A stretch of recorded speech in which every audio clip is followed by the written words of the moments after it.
हाँ तो भाई, क्या हाल है आप सभी के? चलिए अच्छे हैं। चलो, तो जैसा कि आपको पता है कि प्रीवियस लेक्चर में हमने C3 साइकिल के बारे में समझा था। ठीक है भाई? हाँ, तो मैं आपको बता दूं कि C3 जो साइकिल है, जिसको हम केल्विन बेंसन साइकिल बोल के चलते हैं, वो बोर्ड एग्जाम की दृष्टि से बहुत ही इंपॉर्टेंट है। ठीक है, चलिए, तो हम उसको दोबारा आज रिवाइज करेंगे और पूरे C3 साइकिल के कंसेप्ट को आज बिल्कुल खत्म करेंगे। ठीक है, बिल्कुल कंसंट्रेट हो जाइए अपने माइंड को पूरी फुल एनर्जी के साथ। ठीक है, मतलब जब भी आप वीडियो देखें एक एनर्जी नेस और फ्री माइंड से मतलब वीडियो देखा करें। ठीक है, ये नहीं कि आप वीडियो देख रहे हैं और बाहर कोई आपका कोई भी खेल रहा है या जो भी है वहां ध्यान है आपका ना। चलिए भाई, तो ध्यान से समझो। आज हम मार्कर भी जो ले आए हैं ना, ताकि क्यों लेके आए, ताकि डिफरेंट हो सके इससे ना। चलिए भाई, ये काम हमें वैसे बहुत पहले कर लेना चाहिए था। चलिए, अब भी सही है, कोई दिक्कत वाली बात नहीं है। तो ध्यान से आप मेरी बातों को समझते हुए चलो। आज हम अपने इस लेक्चर में पूरे केल्विन बेंसन चक्र यानी कि C3 साइकिल को कंप्लीट करेंगे। ठीक है, तो ध्यान से देखिए भाई, जैसा कि आपको पता है कि C3 साइकिल एक डार्क रिएक्शन का भाग है, अर्थात डार्क रिएक्शन वह रिएक्शन होती है जिसमें हम प्लांट के लिए ग्लूकोज अर्थात उसके भोजन का निर्माण करते हैं। ठीक है, ये हम सभी पढ़ चुके हैं भाई। चलिए, तो आगे मैं आपको बता दूं, ध्यान से समझना आप मेरी बात को, कि हमने एक राइबोलोज 5 मोनोफॉस्फेट एक चलो मैं थोड़ा इधर लिखता हूं क्योंकि हमें साइकिल भी बनाना है ना। देखिए, एक शब्द है राइबोलोज 5 मोनोफॉस्फेट।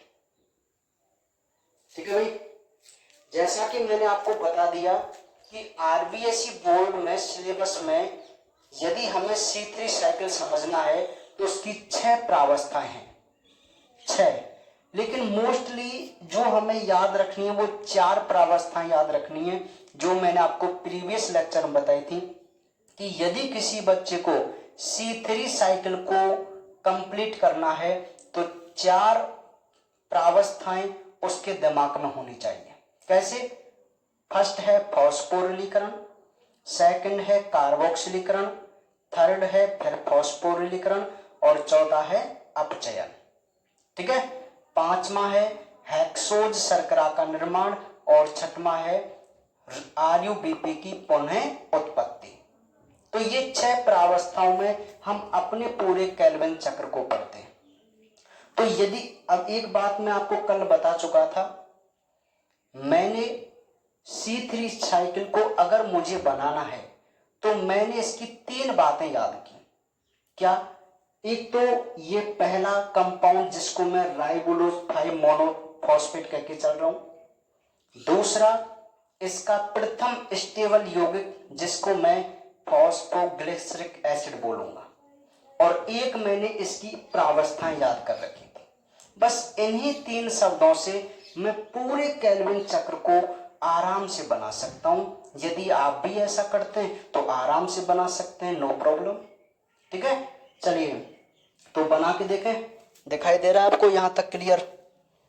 चलो देखिए भाई, तो ये आपके पास फर्स्ट कंपाउंड है जो हमें C3 चक्र का यहां से प्रारंभ करना है, राइबोलोज 5 मोनोफॉस्फेट। ये आपको क्लियर है। सबसे पहले इसका क्या होता है,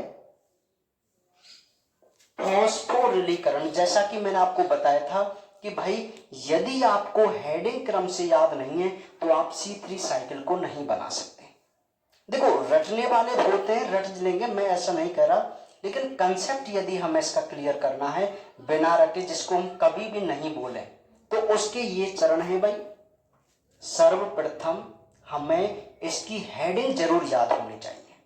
कि भाई इसकी 6 हेडिंग है, उनमें 4 तो जरूरी है आपको स्टार्टिंग की, उन्हीं 4 से हमारा काम चल जाएगा। तो देखिए सबसे पहले होगा फॉस्फोरिलीकरण, किसका? राइबोलोज 5 मोनोफॉस्फेट। जैसा कि आप सभी जानते हैं कि भाई ये जो राइबोलोज है वो 5 कार्बन है। अच्छा ग्रीन कलर आपको दिखाई दे रहा है क्या? हाँ दिखाई दे रहा है। अच्छा मैं क्यों बता रहा हूं, क्योंकि जब भी हम रेड कलर के मार्कर का प्रयोग करते हैं तो कई बार वो वीडियो में दिखाई नहीं देता है रेड कलर। ठीक है, मैंने कई बार नोटिस किया है, जब मैं कंपटीशन क्लास में पढ़ाता था तो वहां देखता था ग्रीन तो क्लियर दिखाई देता था, लेकिन रेड से लिखता वो कहते सर ये दिख नहीं रहा है। अब वो मतलब प्रकाश का कोई इफेक्ट पड़ता था उस पर ना। हाँ चलिए, ये जो आपका राइबोलोज 5 मोनोफॉस्फेट है जो कि 5 कार्बन है, क्लियर है। अच्छा इसका सबसे पहले क्या होना है? फॉस्फोरिलीकरण। तो मैं यहां यदि आप कहें तो यहां छोटा सा लिख दूं कि इसका क्या होगा, सबसे पहले फॉस्फोरिलीकरण। और यदि फॉस्फोरिलीकरण होता है तो मैंने आपको बता दिया कि यहाँ एटीपी प्रोड्यूस नहीं होंगी। ये अपने दिमाग में बात रखना कि जो हमारी लाइट रिएक्शन होती है उसमें हम एटीपी का प्रोडक्शन करते हैं, लेकिन जो डार्क रिएक्शन होती है उसमें कहीं भी एटीपी नहीं बनती। हम उस एटीपी को खर्च करते हैं जो हमने लाइट रिएक्शन में बनाई थी। क्लियर है? तो फॉस्फोरिलीकरण का मतलब होता है या तो आप एटीपी से एडीपी या एडीपी से एटीपी, यही तो होता था। अब ये हमको पता है कि यहाँ पर हम कहीं भी एटीपी का प्रोडक्शन नहीं करेंगे बल्कि खर्च करेंगे। और यदि आप खर्च करते हैं तो आप सभी जानते हैं कि ये जो एटीपी होती है वो चेंज हो जाती है किसमें? एडीपी और इनऑर्गेनिक फॉस्फेट। सिंपल सी बात समझ में आ गई आपको? अब ध्यान दीजिए, देखो आप ये मत कहना सर आप बहुत स्लो चल रहे हैं। भाई ये बहुत कंसेप्चुअल टॉपिक है, यदि हमने इनको ढंग से नहीं समझा तो हमारी नीट भी अधूरी और बायोलॉजी के बोर्ड एग्जाम में 4 नंबर का क्वेश्चन भी अधूरा। ठीक है, ये नीट के लेवल से भी बहुत इंपॉर्टेंट है, इसलिए मैं हर टॉपिक को रिवाइज कर करके आपको बता रहा हूं। ठीक है, हाँ ध्यान दीजिए। तो बताइए आपको पहले पॉइंट में क्यों दिक्कत नहीं है? यदि आप इसकी थ्योरी भी देखेंगे बुक में, यदि आप इसकी थ्योरी देखेंगे तो आपको स्टार्टिंग में ही लिखा हुआ मिलेगा राइबोलोज 5 मोनोफॉस्फेट का फॉस्फोरिलीकरण। ठीक है, तो आप उसकी थ्योरी पढ़ना, सेम थ्योरी मिलेगी, जो प्रोडक्ट बनेगा वो मिलेगा। तो हम यदि आरेख बनाना जानते हैं जो हमसे बोर्ड में स्पेशली पूछा जाता है तो उस आरेख से ही हम अपनी थ्योरी को लिख देते हैं। और मैंने आपसे कह दिया कि थ्योरी वही आएगी जो मैं आपको बताऊंगा। ठीक है, हाँ सुनिए भाई, तो यहां आपको कोई दिक्कत नहीं है। अब ये जो राइबोलोज 5 मोनोफॉस्फेट था, आप ध्यान लगाइए, दिमाग लगाइए कि यदि आप इसका फॉस्फोरिलीकरण कर रहे हो तो मतलब क्या है कि जो हमारे पास ट्राइफॉस्फेट था वो डाइफॉस्फेट में बदल गया और एक इनऑर्गेनिक फॉस्फेट क्या हुआ? मुक्त। तो ये जो फॉस्फेट मुक्त हुआ है वो किससे जुड़ेगा? इस राइबोलोज 5 मोनोफॉस्फेट से जुड़ेगा। बात समझ में आ रही है? तो ये जो राइबोलोज 5 मोनोफॉस्फेट है जो कि 5 कार्बन का है, ये आप सभी जानते हैं कि आईयूपीएसी नोमेनक्लेचर आप सभी ने पढ़ा है कि भाई ये जो राइबोलोज जो कि राइबोज का एक समायोगी अणु है, राइबोज शर्करा डीएनए वाली 5 कार्बन होती है, तो उसके 5वें कार्बन पर फॉस्फेट जुड़ा हुआ है, इतना आप जानते हैं। यदि आप इसमें एक और फॉस्फेट ऐड कर रहे हैं, देखो मुझे अगले कंपाउंड को याद करने की आवश्यकता नहीं है। क्यों? क्योंकि मुझे पता है कि ये राइबोलोज 5 मोनोफॉस्फेट का फॉस्फोरिलीकरण हो रहा है। तो यहां सिंपल सा, अच्छा मैं शॉर्ट में लिख देता हूं, अभी आपको ना बड़े शब्द हैं। तो राइबोलोज 1,5 डाई नहीं लिखूंगा मैं, बाई लिख देता हूं, वाई फॉस्फेट। ध्यान से समझिए आप मेरी बात को, और इसी को हम मोस्टली RUBP के नाम से जानते हैं। ध्यान से समझो। क्या आप बताइए कि मुझे या आपको इस कंपाउंड को याद रखने की आवश्यकता है क्या, राइबोलोज 1,5 बाइफॉस्फेट को? नहीं। क्यों नहीं? क्योंकि मैंने ये याद कर रखा है राइबोलोज 5 मोनोफॉस्फेट, और मुझे पता है कि फर्स्ट में मुझे इसका फॉस्फोरिलीकरण करना है, और फॉस्फोरिलीकरण यदि करना है तो मैं जानता हूं कि हम इसमें एक फॉस्फेट जोड़ देंगे, और वो भी फर्स्ट कार्बन पर। क्लियर है? कोई दिक्कत वाली बात नहीं है। तो बताइए, ये कंपाउंड अपने आप बना के नहीं बना, जिसको आप क्या कहते हैं, RUBP कहते हैं। मैं कह रहा हूं बहुत कंसंट्रेट होकर आप इस टॉपिक को समझिए, आप खुद देखिए। मैं इसको क्यों आपको रिवाइज करा रहा हूं, क्योंकि इस बार बोर्ड एग्जाम में इसकी चांस है। समझ में आ गई बात? हाँ, देखिए, तो ये जो राइबोलोज 1,5 बाइफॉस्फेट बना है, जिसको आप डाइफॉस्फेट भी कहते हैं, और सॉल्ट में इसी का नाम होता है RUBP। ये बन गया है ना। चलिए अब नेक्स्ट, दूसरी प्रावस्था कार्बोक्सिलीकरण। मैंने कहा कि मैंने 3 चीज याद की थी, एक तो ये वाला, इसकी फेज, और एक पहला स्टेबल कंपाउंड फॉस्फोग्लिसरिक एसिड। केवल मैंने 3 शब्द याद किए, और उन्हीं 3 शब्दों से आप देखो मैं कैसे C3 साइकिल बनाता हूं, और यदि आप भी ऐसा करेंगे तो आराम से बना सकते हैं। ठीक है ना? तो देखिए, ये जो राइबोलोज 1,5 बाइफॉस्फेट है, इसका होगा अब क्या, कार्बोक्सिलीकरण। और आप जानते हैं कि भाई कार्बोक्सिलीकरण का मतलब होता है एक CO2 का ऐड होना, और डीकार्बोक्सिलीकरण का मतलब होता है एक CO2 का बाहर निकलना। बहुत सिंपल, यही तो होता है। तो अब आप क्या कर रहे हैं, इसका कार्बोक्सिलीकरण, किसका, RUBP का। ठीक है। तो नीट एग्जाम में यही क्वेश्चन बहुत बार पूछा गया है, क्या, कि CO2 का प्राइमरी एक्सेप्टर कौन सा है, मतलब CO2 को ग्रहण करने वाला प्राथमिक एक्सेप्टर C3 साइकिल में कौन सा होता है, तो वो होता है RUBP। ठीक है। तो देखिए, अब इसका होगा क्या, जिसको हम बोलेंगे कार्बोक्सिलीकरण। ठीक है। अच्छा, जब इसका कार्बोक्सिलीकरण होगा तो सिंपल सी बात है कि वायुमंडल से CO2 आएगी। कौन आएगी, CO2, और जल नहीं आएगा। वायुमंडल से कार्बन डाइऑक्साइड और जो जल होता है, वो दोनों इसके पास आते हैं RUBP के पास।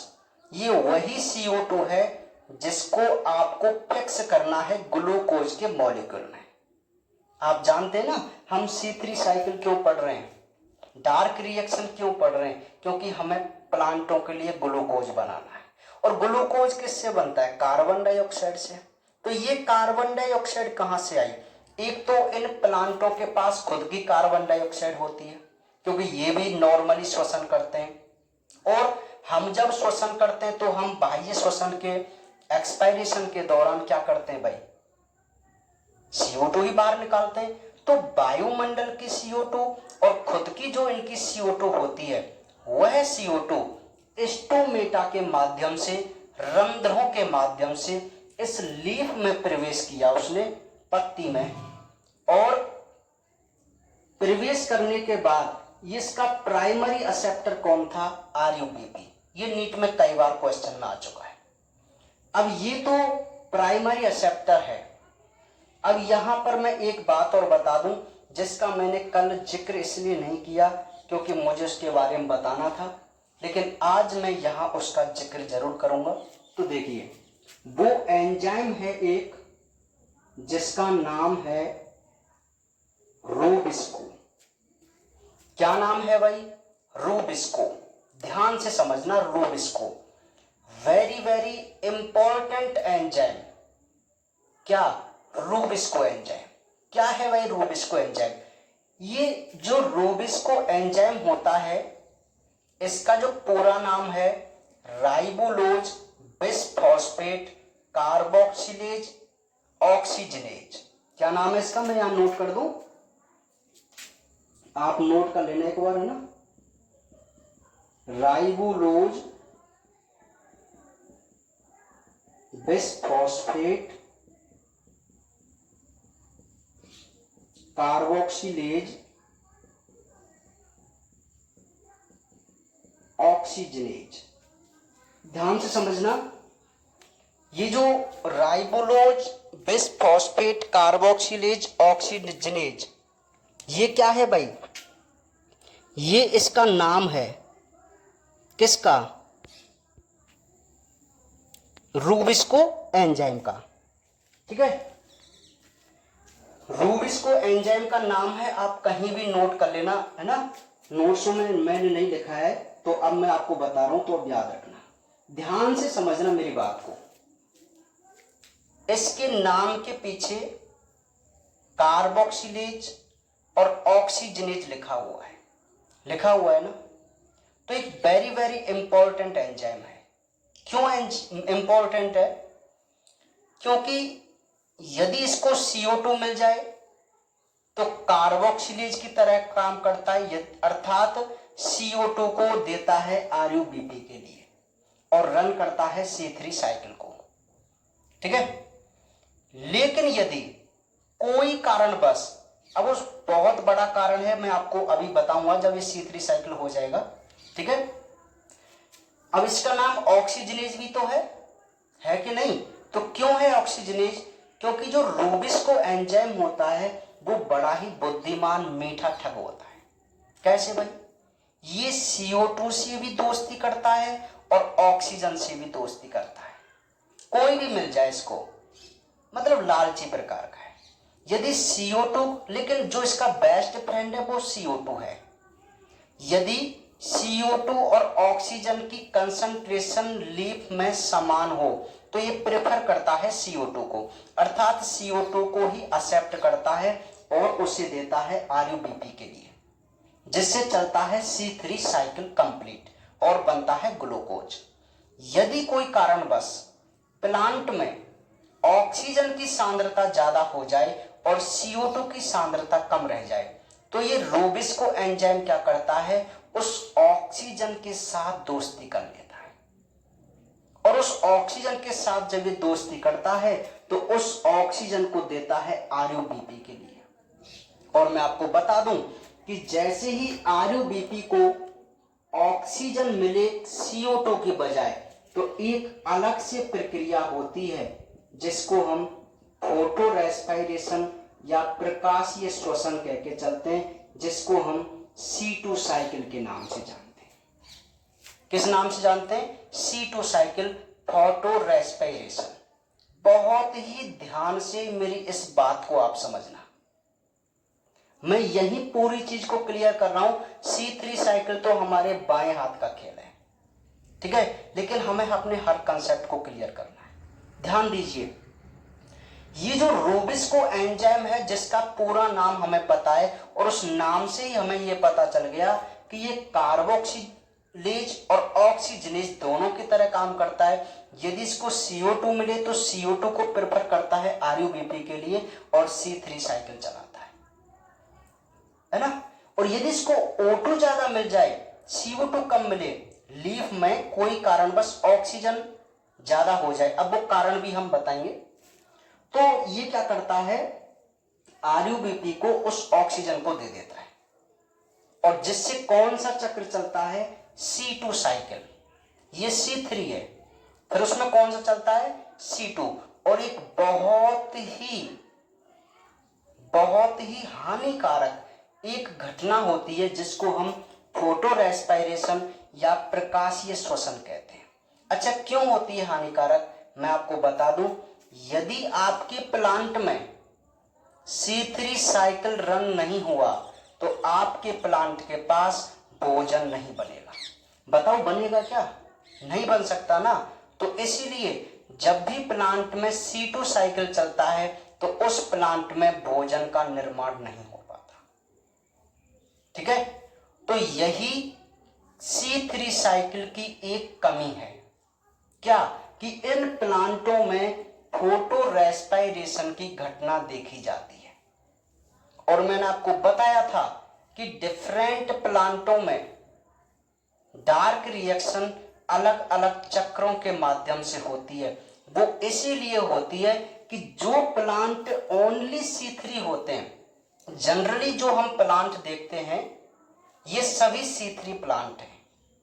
अब C4 कौन से मैं आपको सेलेक्टिवली बताऊंगा।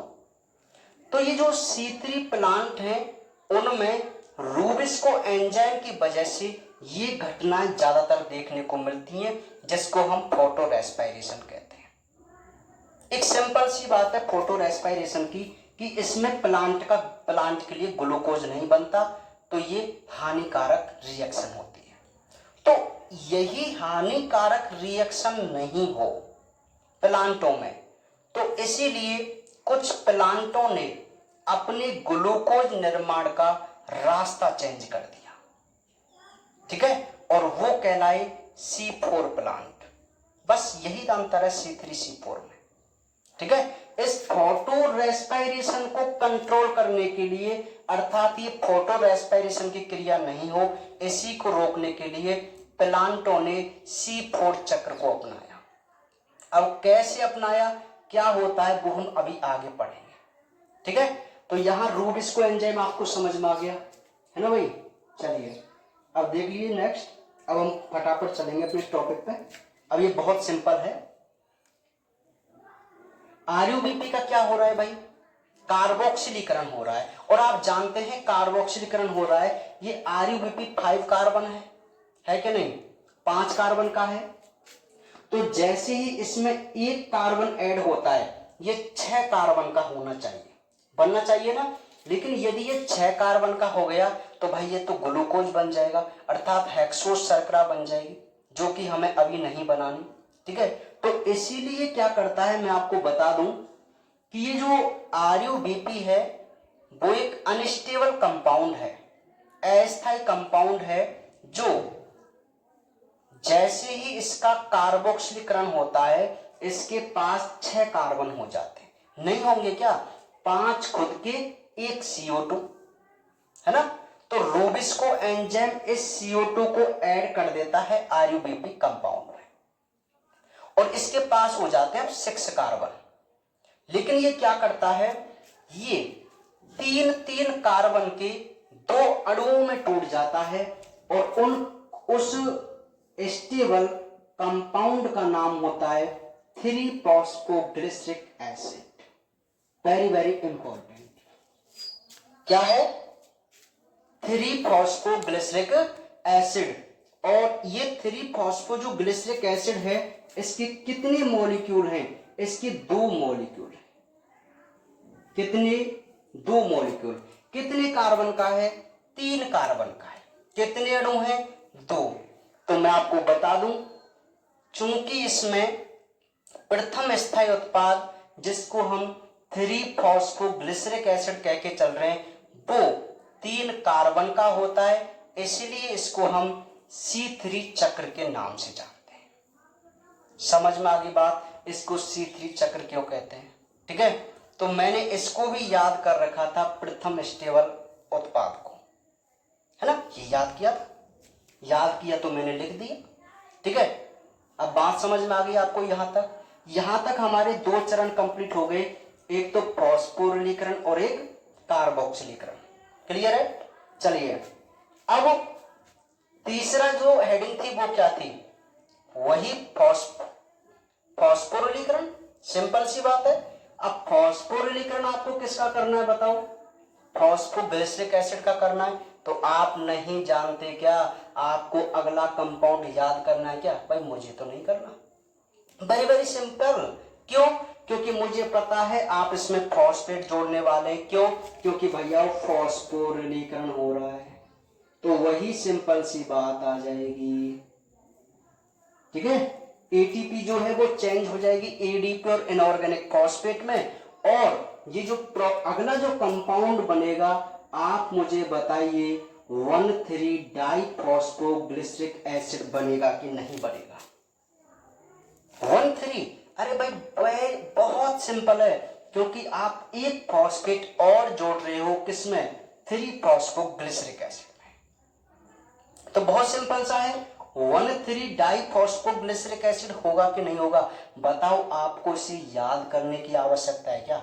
रखने की आवश्यकता है क्या? नहीं है। ठीक है, बहुत ही सिंपल है ना? चलिए, तो यहां तक आपको क्लियर है, कोई दिक्कत नहीं है, हो गया फॉस्फोरिलीकरण। ये हम घटनाएं किससे पढ़ रहे हैं? जब हमने अवस्थाएं याद कर रखी है तो हम आराम से कर सकते हैं भाई आगे क्या होगा, है ना? अब चौथी फेज क्या है? अपचयन। क्या है? अपचयन। और आप बताइए मुझे कि यदि आप, अब इसका क्या होगा भाई? अपचयन होगा, और अपचयन तो आप सभी जानते हैं कि भाई अपचयन यदि होता है तो हमने जो, अच्छा एक बात मैंने जैसे कल भी आपको बताई थी कि आपके पास CO2 है और इससे आपको क्या बनाना है? ग्लूकोज, यही बनाना है भाई। एक बात आप देखिए, आप जो यौगिक काम में ले रहे हैं, जो प्रोडक्ट आप काम में ले रहे हैं, उसमें केवल कार्बन और ऑक्सीजन है, लेकिन जो आपको उत्पाद बनाना है उसमें हाइड्रोजन है। तो आप मुझे बताइए, क्या CO2 कभी भी ग्लूकोज का निर्माण कर सकती है? जनरली नहीं कर सकती। तो आपको क्या करना पड़ेगा? यदि आप इसको अपचयित कर दें CO2 को, और अपचयन प्रक्रिया आपने पढ़ी है, आयनिक हाइड्रोजन देना, H+ जोड़ना, नहीं होती क्या रिडक्शन, ऑक्सीडेशन रिडक्शन रिएक्शन पढ़ी है ना आपने? तो अपचयन अभिक्रिया का यही मतलब होता है कि हमें अपनी CO2 को H+ देना है, उसमें आयनिक हाइड्रोजन को जोड़ना है, जिससे ग्लूकोज का निर्माण हो। ठीक है, अब याद कीजिए, हमने लाइट रिएक्शन में भी बहुत मेहनत की थी, गर्मी में बड़े। क्यों?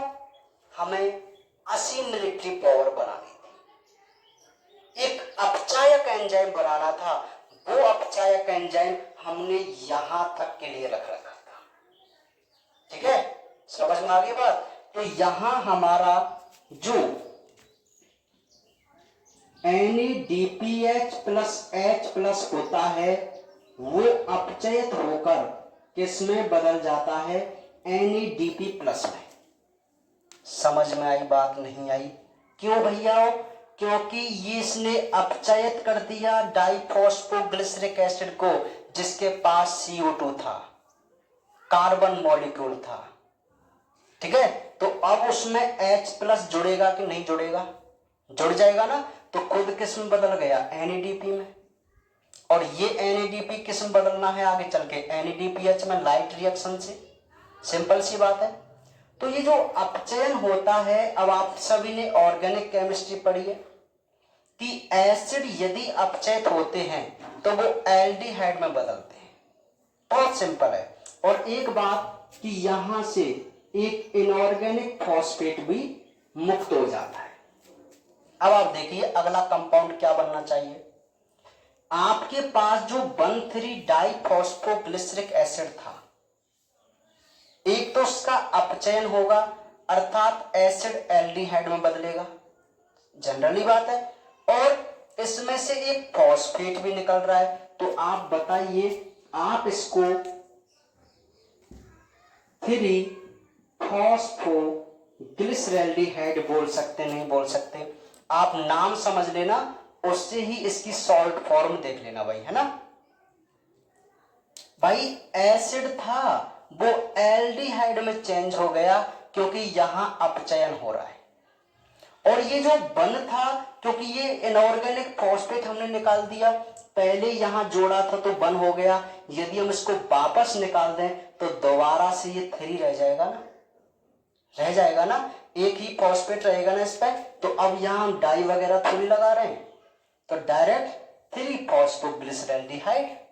जब पहले क्या था 1,3 डाइफॉस्फोग्लिसरिक एसिड। अब मुझे आपको ज्यादा केमिस्ट्री समझाने की आवश्यकता नहीं है, ये बेसिक केमिस्ट्री है जो आप सभी जानते हैं, ठीक है। तो यहां तक हो गया, कोई दिक्कत नहीं है। अब ये जो 3 फॉस्फोग्लिसरिक एसिड है, वो सॉरी 3 फॉस्फोग्लिसरैल्डिहाइड है, अब जो 5वीं फेज है, जैसा कि मैंने आपको बताया था कि 5वीं जो फेज है उसमें क्या होता है कि इस 3 फॉस्फोग्लिसरैल्डिहाइड के 2 अणु, कितने अणु, 2 अणु बनाने चले जाते हैं ग्लूकोज को। मैंने आपको बताया था कि जो 5वीं हेडिंग है वो है हेक्सोज शर्करा का निर्माण। तो ग्लूकोज बन गया, ग्लूकोज आगे चल के सुक्रोज में, और सुक्रोज आगे चल के स्टार्च में, जो कि एक कॉम्प्लेक्स प्रोडक्ट होता है ना, जटिल पदार्थ होता है, कॉम्प्लेक्स कौन, स्टार्च। ग्लूकोज तो एक सिंपल है, ठीक है। तो 3 फॉस्फोग्लिसरैल्डिहाइड के 2 अणु क्या बनाने चले गए, ग्लूकोज बनाने चले गए, ठीक है। तो ये हुआ हेक्सोज शर्करा का निर्माण। अब यही मुझे आपको एक बात और समझानी पड़ेगी, वो कौन सी बात मुझे समझानी पड़ेगी आपको,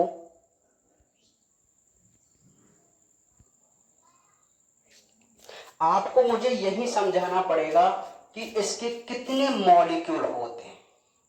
ध्यान से मेरी बात को समझिए आप, यहां पर थोड़ा सा ध्यान लगाना। ये जो ग्लूकोज होता है, आप मुझे बताइए इस ग्लूकोज में कार्बन कितने होते हैं, 6 होते हैं, होते हैं नहीं होते। आपने कितने कार्बन का यूज किया है यहां पर, केवल 1 कार्बन का। बात को यही ध्यान से समझना आप मेरी को, कितने कार्बन का यूज किया है, 1 कार्बन का। आपके ग्लूकोज में कितने कार्बन, 6 कार्बन। तो क्या आप इस बात से सहमत हैं कि इस साइकिल के द्वारा ये ग्लूकोज बन जाएगा, नहीं बन सकता। कुछ सोच रहे होंगे सर बन जाएगा, क्योंकि ये 6 कार्बन तो हैं, 5 कार्बन तो इनके पास भी है, ये सभी प्रोडक्ट हैं जो 5 ये जो आरयूबीपी वगैरह थे 5 कार्बन के थे, हैं। अब ये 2 अणु है तो सर इनके पास तो 6 अणु तो हैं। तो सुन लीजिए, हमें इनके कार्बन्स का प्रयोग नहीं करना है। क्यों नहीं करना, क्योंकि अभी आगे हमें इसकी पुनः उत्पत्ति भी करनी है। तो इसके जितने कार्बन हैं वो हमें वापस लौटा के इसको देने हैं। तो एक सिंपल सी बात इतनी समझो कि हम ग्लूकोज के निर्माण में कहीं भी इनके कार्बन का प्रयोग नहीं करेंगे, केवल हमें जो CO2 के मॉलिक्यूल हैं उन्हीं से ग्लूकोज बनाना है। तो अब तो आपके बात समझ में आ गई कि सर यदि हमें CO2 से ग्लूकोज बनाना है, एक अणु यदि ग्लूकोज का बनाना है, तो सर हमें 6 बार इस साइकिल को चलाना पड़ेगा। नहीं आई बात समझ में भाई, मैंने जो 1 कार्बन को लेकर ये साइकिल कंप्लीट किया है ना, उसमें ये ग्लूकोज का 1/6 भाग बनाता है केवल। तो एक सिंपल सी बात मैं आपको बता दूं कि यदि आपको C3 चक्र से एक ग्लूकोज का अणु बनाना है तो आपको उसे 6 बार चलाना पड़ेगा चक्र को। एक साथ 6 कार्बन नहीं आते, ठीक है। तो 6 बार जब ये चक्र चलेगा तब जाके एक ग्लूकोज मॉलिक्यूल का क्या होगा, निर्माण होगा। समझ में आ गई बात। तो अब आपको मैं बता दूं कि आपकी बुक में जो दिया हुआ है वो डायरेक्ट ये कितने 6 कार्बन, सिंपल है। अब ध्यान से समझना, अब ये जो 3-फॉस्फोग्लिसरिक एसिड के कितने अणु बने थे? 2 अणु। कब बने? जब आपने एक CO2 का प्रयोग किया, अर्थात एक चक्र में कितने अणु बन रहे हैं? 2। लेकिन यहां तो हम 6 चक्रों की बात करके चल रहे हैं, तो कितने अणु बन जाएंगे यहां पर इसके? 12 अणु। बहुत सिंपल है, ठीक है। अब ध्यान दीजिए, यहां हम एक ATP ले रहे थे, कब? जब हमारे पास एक CO2 था, है? समझ में आ गई बात? तो ये 3-फॉस्फोग्लिसरिक एसिड के कितने अणु बन गए थे? 12। अब ये जो ATP है, क्योंकि हम एक अणु के लिए एक ATP का प्रयोग कर रहे थे, यदि मतलब ये जो ATP है ऑलरेडी पहले वैसे 2 होंगे, 2 ATP हम करके चलेंगे, एक अणु के लिए कर रहे तो, है ना? क्योंकि हमारे पास अब 2 अणु थे ना। बात को ध्यान समझो, आपके पास 3-फॉस्फोग्लिसरिक एसिड के 2 अणु थे, ठीक है। तो 2 प्रत्येक अणु के लिए एक ATP, तो 2 अणु के लिए 2 ATP। लेकिन यहां अब कितने अणु है? 12। तो आपको कितनी ATP यहां पर चाहिए? 12 ATP चाहिए। समझ में आ गई बात? इसी प्रकार NADPH का वही सिस्टम था, एक अणु के लिए एक NADPH चाहिए था, तो अब इसके भी 12 अणु होंगे, है ना? सभी के 12-12 होंगे, तो यहां पर भी अब हमें कितने अणु चाहिए? 12 NADPH चाहिए। समझ में आ गई बात? अब ध्यान समझो आप कि अब ये जो 3-फॉस्फोग्लिसरैल्डिहाइड है, इसके भी आपके पास कितने अणु है भैया? 12 अणु। कितने हैं? 12 अणु है कि नहीं? इन 12 अणुओं में से 2 अणु चले जाते हैं ग्लूकोज का निर्माण करने। अब आ जाओ अपने टॉपिक पे, ठीक है। अब आपके पास कितने अणु बचे? 10 अणु। कितने बचे भाई? 10 अणु बचे कि नहीं बचे, है ना? उनमें से जो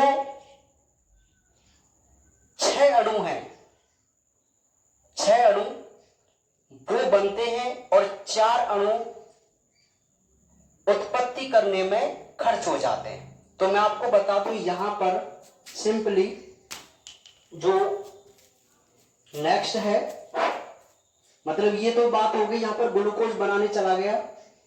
अब यहां से हमें इसकी करनी है क्या? पुनः उत्पत्ति। तो पुनः उत्पत्ति से पहले इसमें क्या बनता है? 5 जाइलुलोज फॉस्फेट, जिसके बनते हैं 4 अणु, प्लस 5 राइबोलोज और राइबोज फॉस्फेट, जिसके बनते हैं 2 अणु। ठीक है, समझ में आ गई बात? तो 4 अणु जो होते हैं वो खर्च हो जाते हैं। टोटल हमारे पास 12 अणु थे।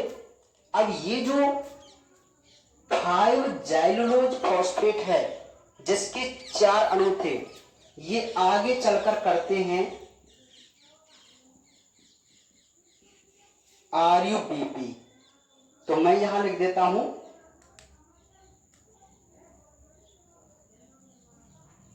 RUBP की पुनः उत्पत्ति। ठीक है, तो एक सिंपल सी बात है, मैं आपको बता दूं कि हमने इसकी थ्योरी का बिल्कुल भी जिक्र नहीं करना है कि आखिर इस फॉस्फोग्लिसरैल्डिहाइड के 10 अणु किस प्रकार ये जाइलुलोज फॉस्फेट और राइबोलोज या राइबोज फॉस्फेट बनाते हैं। ठीक है, बिल्कुल भी हमें इसकी थ्योरी का जिक्र नहीं करना है, क्योंकि ये बहुत ही कॉम्प्लेक्स रिएक्शन है। समझाने में कोई दिक्कत नहीं है, पर ये हमारे बिल्कुल भी काम के नहीं है, ना ही ये NCERT सिलेबस में है। ठीक है, तो हमें इससे बिल्कुल भी मतलब नहीं रखना है कोई, केवल हमें अपने आरेख पर ध्यान देना है। तो ये जो 5 जाइलुलोज फॉस्फेट जिसके 4 अणु थे और 5 राइबोलोज या राइबोज फॉस्फेट जिसके 2 अणु थे, ये क्या बनाते हैं? 4 अणु जाइलुलोज फॉस्फेट राइबोलोज 5 मोनोफॉस्फेट बनाते हैं। ध्यान समझो, मतलब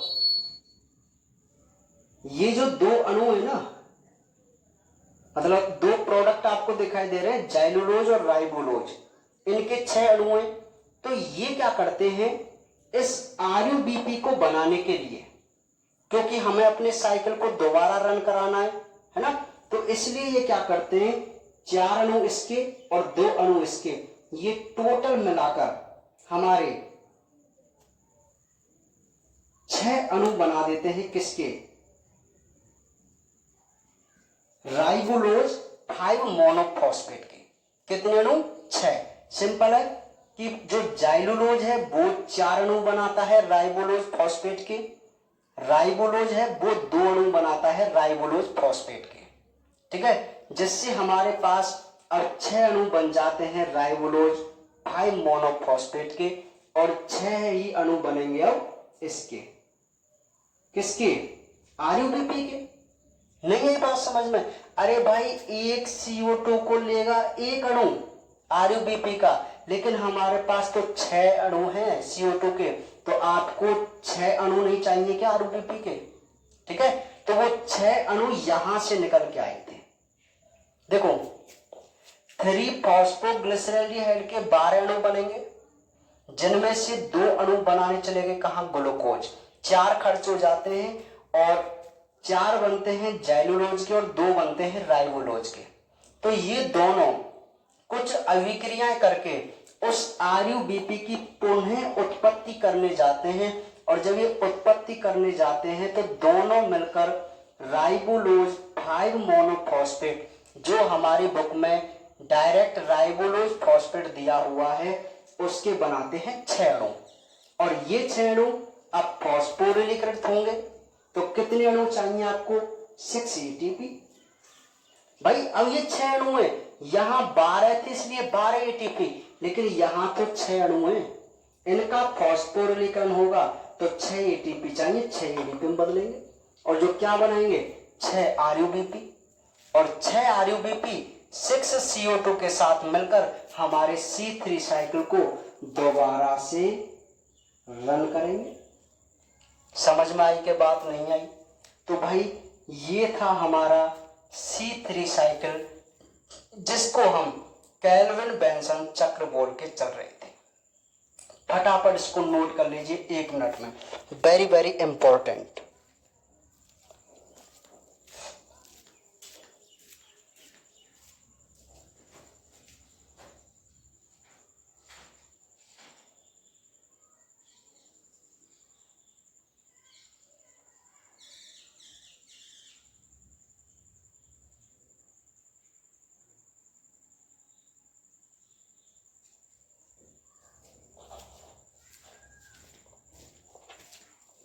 ठीक है,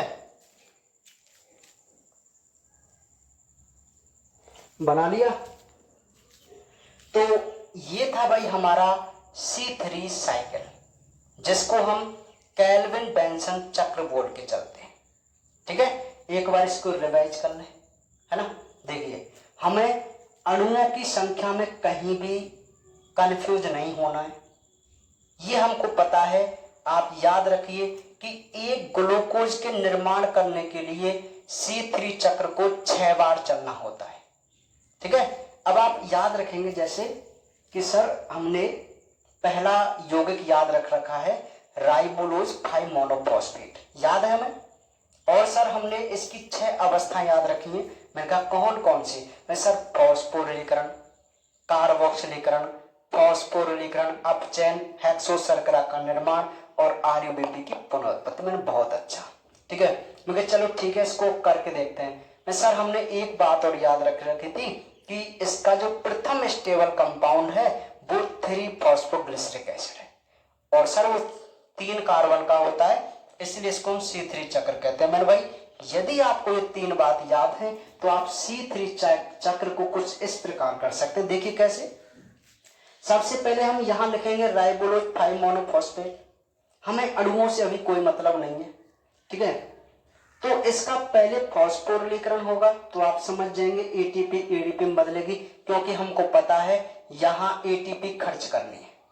तो हम समझ जाएंगे जैसे ही एक फॉस्फेट जुड़ रहा है तो ये राइबोलोज 1,5 बाइफॉस्फेट बन जाएगा, जिसको हम आरयूबीपी कहते हैं।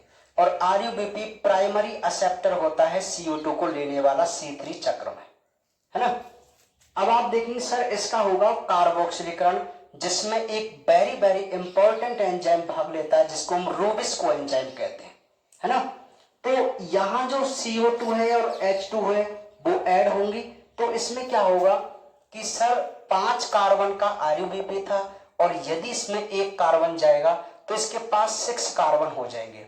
लेकिन ये क्या करता है, ये अनस्टेबल होता है, जो 3-3 कार्बन के 2 कंपाउंड में बदल जाता है, और 3 कार्बन का हमने याद कर रखा था जिसको हम फॉस्फोग्लिसरिक एसिड कहते हैं। यहां तक थोड़ी कठिनाई थी। अब बोलेंगे सर अब जो तीसरा चरण है वो फॉस्फोरिलीकरण का है, तो वो बहुत सिंपल है कि यदि हम 3 फॉस्फोग्लिसरिक एसिड का फॉस्फोरिलीकरण करें तो 1,3 डाइफॉस्फोग्लिसरिक एसिड बनता है। इसमें कोई समझने वाली बात नहीं है, ठीक है। फिर आप करेंगे सर अब आएगा अपचयन, और आप करेंगे सर अपचयन होता है अपचायक एंजाइम से, और हम जानते हैं कि अपचायक एंजाइम NADPH+H+ होता है ना, सिंपल है। और अपचायक जब यदि सर हम एसिड का करते हैं तो हमेशा एल्डिहाइड बनते हैं, ये भी हम जानते हैं।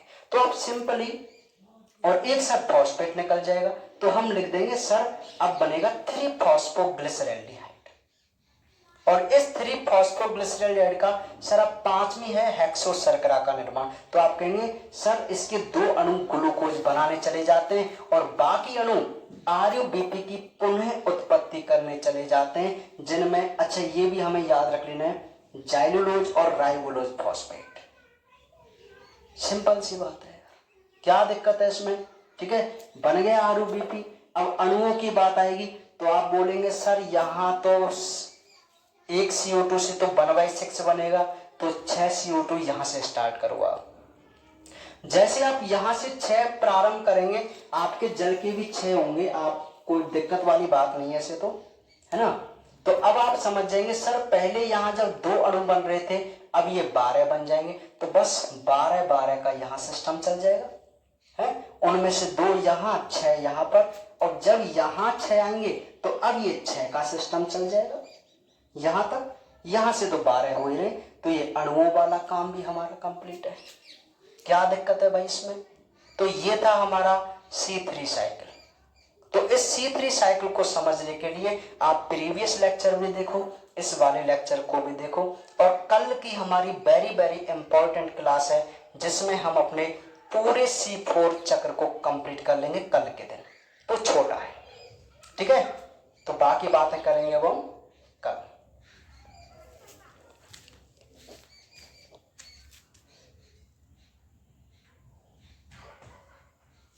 अच्छा एक बात, आप इसको रिवाइज करना मत भूलना भाई, रिवाइज करना। मैं कह रहा हूं आपसे आने के बहुत ज्यादा चांस है और बहुत ही ये सिंपल है, ठीक है। तो ढंग से इसको देखना, हर चीज मैंने इसमें डिफरेंट कर ली यहाँ पर इसीलिए, ठीक है। तो आप भी थोड़ी मेहनत किया करो, हम भी बहुत मेहनत करते हैं। आपको दिख रहा है मुझे अभी भी पसीना आ रहे हैं, समझ रहे हैं। गांव में व्यवस्थाएं कहाँ होती हैं, कहीं लाइट नहीं आती, कहीं अंधेरा हो जाता है, कहीं धूप निकल आती है, कभी बरसात होने लग जाती है ना। हाँ तो आप भी थोड़ी भाई मेहनत किया करो, है ना, तभी फल मिलता है। वैसे मुझे लग रहा है बहुत अच्छी मेहनत कर रहे हैं बच्चे ना, जिस प्रकार से मेरे से क्वेश्चन पूछते हैं, नोट्स की डिमांड करते हैं, आई फील हैप्पी, है ना। चलिए तो इसी प्रकार मेहनत आप बरकरार रखिए, आपका रिजल्ट आपको मिलेगा, श्योर मिलेगा, ठीक है।